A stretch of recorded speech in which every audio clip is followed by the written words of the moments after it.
welcome to another video. Today I'm going to be showing you guys my highlight and contour routine in detail. For some people, highlighting and contouring can seem very intimidating and scary because there's so many steps, you might not know if you're doing it right, but I feel like I have a pretty simple highlight and contour routine, so I hope that my routine can help some of you guys. So let's get started. The first step is primer. When I first started off, I didn't even use a primer. I actually used milk of magnesia, but after a while I found out that it's not too healthy for your skin, so I decided to get a real primer. And I have oily skin, so my favorite primer is the NYX Angel Glow primer. Definitely you want to make sure you get a primer for your skin type because that's going to help your foundation look flawless. Now that I have this staple in my makeup collection, I can't even believe there was a point in time where I didn't even use primer at all. After primer, of course, comes your foundation, and here is a foundation trick for you guys if you have trouble finding your foundation shade. So what I did when I was a beginner, I wanted to get the MAC Studio Fix Fluid Foundation. So what I did is I went to the MAC counter, I got matched, and I loved it. It was great. It worked out fine for me. So once I got my match in MAC, I went on YouTube and I found girls who had the same match as me in MAC. And what I did was I looked at their other foundation recommendations, what other foundations they use and what shade they use, and that's how I got other foundations that I knew would match me. I think that's a great beginner tip because if I didn't do that, I would have been so confused on how to find my shade and stuff. Like, I'm still not the best at like shade matching and all that, but I still use that technique today when I want to find a foundation that's my shade. MAC Studio Fix Plus was my first foundation and it is amazing. It's definitely my favorite foundation, hands down.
So not only do you want to use good makeup, but you also want to use great brushes in order to achieve a flawless look.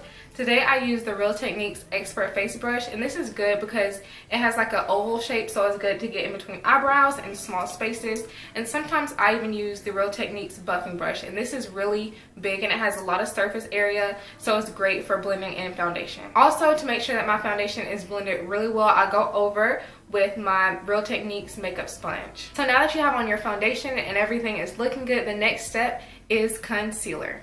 Today I'm using my Colourpop No Filter Concealer, and this is hands down one of my favorite concealers. I have tons of favorites, but this is definitely in the top list. This concealer is so affordable and it works so well. It leaves a flawless look. It never does anything crazy like crease or anything like that for me. I love this concealer. It's only $6 and it is amazing, I promise you. You guys know I'm an oily girl, so this is matte as well as my foundation, so you know I love that about this concealer. Another concealer that I would highly recommend that's on the higher end is my NARS Soft Matte Cream Concealer.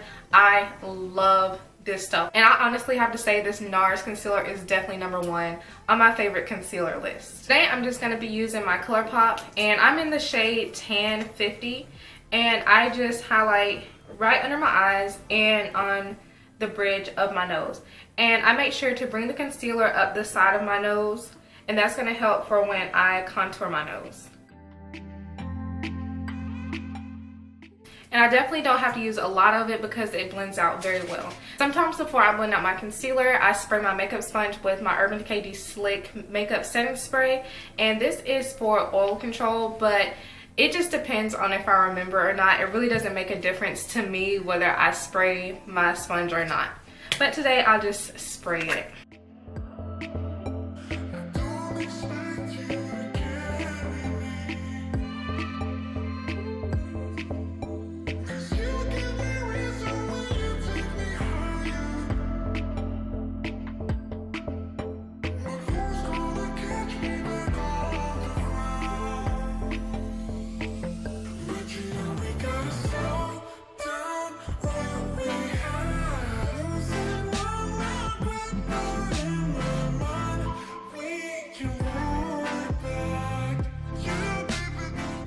To set my highlight, I'm using my Sacha Buttercup powder, and to set my foundation, I'm using my Mercier setting powder.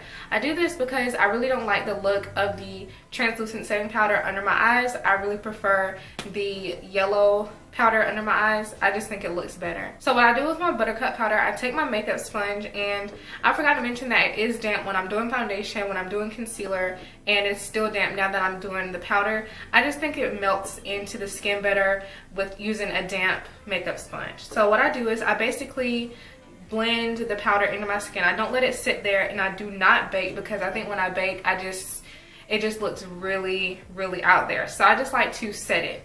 So what I do is I take a little of the powder and I literally just press it into the skin. And if I have too much over here, I'll just take the excess over here and I just literally melt it into the skin. Make sure not to forget the side of the nose where I put the concealer. I think this definitely makes for a softer look instead of baking, and I think baking just looks too harsh on me, so I just don't do it.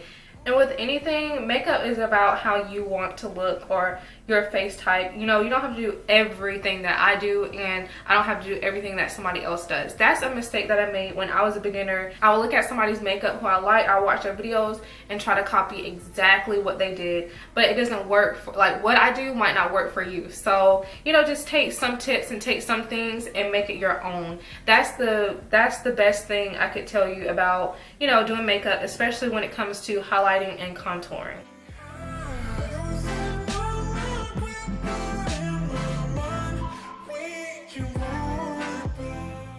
Now I'm taking my translucent powder, and this is a e.l.f. powder brush, and it's flat at the top, so it is perfect for this job.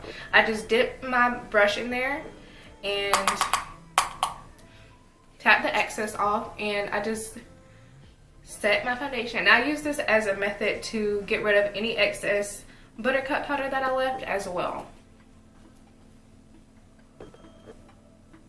And like I've always mentioned, I'm an oily girl, so I use a lot of this powder just to set my entire face. And this really helps with oil control throughout the day as well.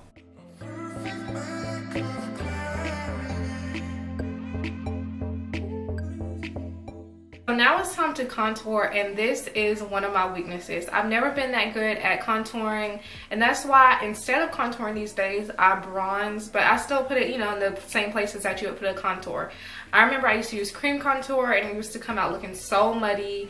I cannot contour to save my life, so I really just bronze, and I really just prefer a softer contoured look now. So I still want to be snatched, but I just want to be, you know, lightly snatched. So you guys know I usually use my NYX Cheek and Contour Duo palette in the shade Wine and Dine, but today I'm going to be using some of the Balm Cosmetics bronzers. So the Balm Cosmetics sent me over a PR package, and it's with their stuff from their new launch. They have bronzers, lipsticks, liquid eyeliner, mascara, and I tried the liquid eyeliner today and I fell in love with it. I really don't think I'll go to any other liquid eyeliner from now on, and I'm being dead honest.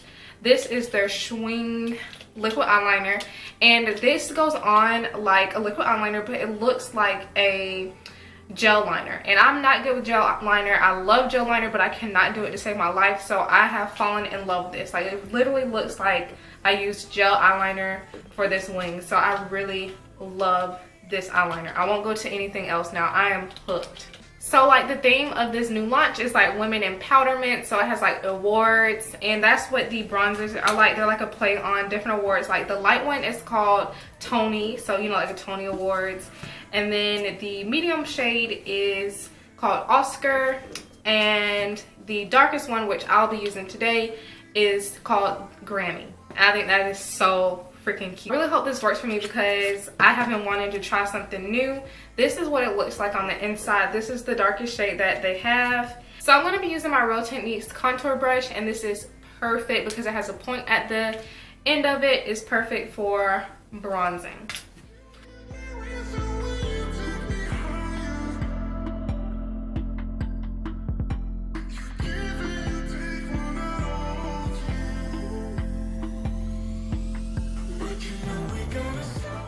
Yeah, I definitely like this bronzer. It's very natural, has a very lightweight look. I am definitely going to keep using this. This is going into my collection. So I really like this bronzer. It's definitely a thumbs up for me. I'm sorry that this is not like a staple product that I use, but I was so excited to use it. Like the first chance to put on makeup, I wanted to use it. This is not sponsored or anything. They did not pay me for this. I just wanted to try this out so bad, and I love it. I actually really like this. And as you can see, it's like very natural. It's very lightweight. So like I said, thumbs up from me. So all the things that I talked about from the Balm today come out in a couple of days, so I'll definitely leave the link down in the description box for that. And one thing I always forget to do, like no matter what, is contour my nose. I don't remember it until it's time for the next step. So I'm just using the same bronzer that I used to contour my nose. So the next step that I do after I have snatched my face and I'm all contoured up, I take my translucent powder and I just go in on the, sort of on like the jawline, and I just cut under that contour. And I think this just makes it look a lot more together and snatched. I can't think of what I'm trying to say right now, but you guys get it. You want to make sure you don't do this too heavily because sometimes it can leave a white cast, and that's why I don't use the translucent powder under my eyes, because sometimes if you put too much or you just do it wrong, it can leave a white cast. And then I just quickly wipe it away. And I really like doing that. Now it's time for blush, and I am not a blush person. I do not like, you know, the super rosy cheeks look, and this is definitely a favorite for me. This is Black Radiance Baked Blush, and I'm the shade Toasted Almond. I really love this blush because it's super warm, so it's not really like bright and out there. It adds a little warmth to the face without being too out there, and I just sometimes like to smile while I put it on my cheeks. So the final step is to highlight those cheekbones. This is optional, but these days, is it really optional? So this is my Ruby Kiss This All Over Glow, and I've been using this since I like first started wearing makeup, and I've had this one ever since I started, so that's why the top is broken off and it's all like, but it's still my A1 since day one. I will never not use this. When I run out of this, I'm gonna be so sad, but I'll probably keep the package because of sentimental value to me. So I just go on my Cupid's bow, on the tip of my nose, on this part of the nose,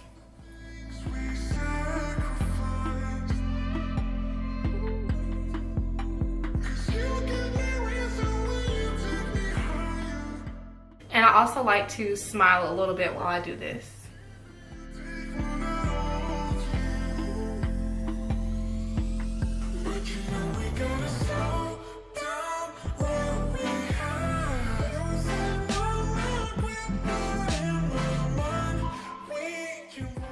So that completes my highlight and contour routine. I really hope that this can help some of you guys out. Like I said, the best thing to do is make sure that you take the tips and make them your own. Thank you so much for watching this video. Make sure you leave a like and a comment and subscribe to my channel if you have not already. And follow me over on Instagram, and I will see you guys in my next video.